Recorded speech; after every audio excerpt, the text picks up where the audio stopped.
Messing with a successful formula is risky business. Just ask Coca-Cola. Consumers learn to expect certain things from certain brands and can rebel when they don't get what they're supposed to. This is the issue that Activision was faced with when it began development of Tony Hawk's Downhill Jam for the Wii. More of a racing game than a straight-up trick fest, it tinkers with the formula with some surprisingly interesting results.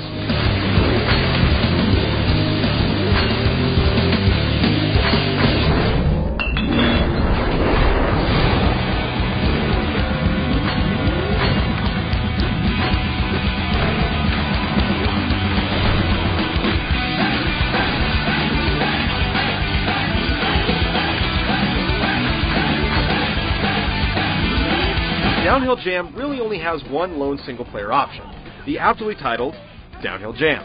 You begin by selecting from a group of characters. Tony is the only real skateboarder on the roster, or you can create your own from a fairly robust list of options.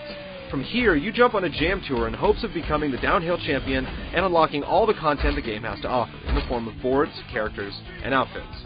The story isn't exactly told through compelling cutscenes. Instead, you get text and voice acting tossed in with some real skate footage of Tony and friends getting down. Like many Wii launch games, it's way short on visual trimmings. The one redeemer is the 40-song soundtrack, but even it has a hard time compensating for graphics that barely look as good as the average GameCube game. Aside from the Downhill Jam option, there's a healthy number of multiplayer features, including King of the Head, where only the leader has a head, and the winner is determined by who leads the race for the longest period of time.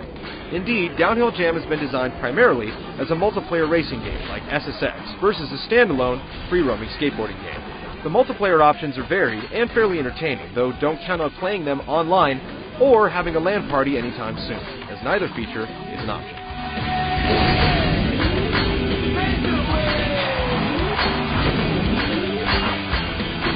There are dozens of races that take place across 8 different environments included in the game. Each course has a handful of different lines to follow that will lead you to some death-defying leaps across incredible gaps, or careening along rails at warp speed. Objectives include the obvious getting down the hill first, but you'll also enter point competitions where you have to roll up a certain score in a specific period of time, or slalom where you navigate gates and have to follow a specific line. None of the modes are going to set the half-pipe on fire, but the complement of options certainly gives it some legs.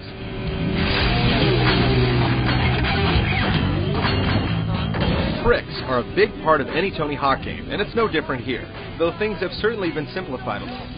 Since there are just 2 easily accessible face buttons on the controller, you'd think that the franchise's notorious complexity would be quelled. But the developers have decided to combine button presses with various Wii remote gestures, which may sound simple, but when you're shooting down a hill at 100 miles an hour, you don't exactly have enough time to get the moves with the Wii remote exactly right. The rest of the tricks, including airs and grinds, are performed by just using the 2 buttons, which means that a lot of the moves are context sensitive. If you try to perform specific tricks or combos in Downhill Jam, it's extremely difficult. Fortunately, the game is so easy to complete that you'll never have to bother.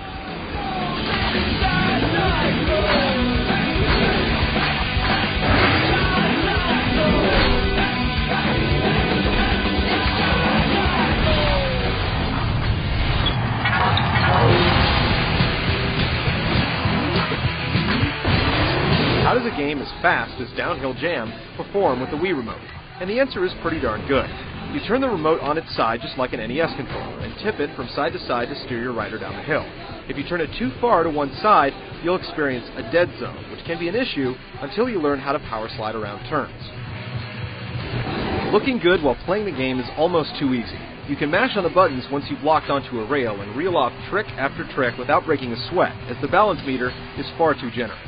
Riders tend to lock onto predetermined paths down the hill, keeping you from straying too far off course, but limiting the freedom in the process. Bumping into pedestrians and other riders will slow you down, unless you use the attack commands. And there are trick gates scattered along the tracks that will slow down time, allowing you to complete far more moves than you probably should. Not to beat the comparison into the ground, but it's obvious that Downhill Jam has received a whole lot of inspiration from SSX. You get the wacky Generation Y characters and the zone bone meter, which gradually builds as you pull off tricks or knock other riders from their boards. Once maxed, it will catch on fire, and you can shove the Wii remote forward for a turbo boost. You can also pull off special tricks by pressing the large A button in the center of the controller in conjunction with the 1 or 2 buttons. The issue here is that accessing the A button is a bit awkward, especially if you're trying to press the 1 or 2 button at the same time. This issue also arises with power sliding, which is yet another feature the A button supplies. Tony Hawk's Downhill Jam is one of those games that can provide a lot of fun, but ultimately leaves you wanting more. The attempt to simplify the controls for just a few buttons has resulted in a game that's far too easy, yet doesn't have the moxie to hold up when it's prodded for death.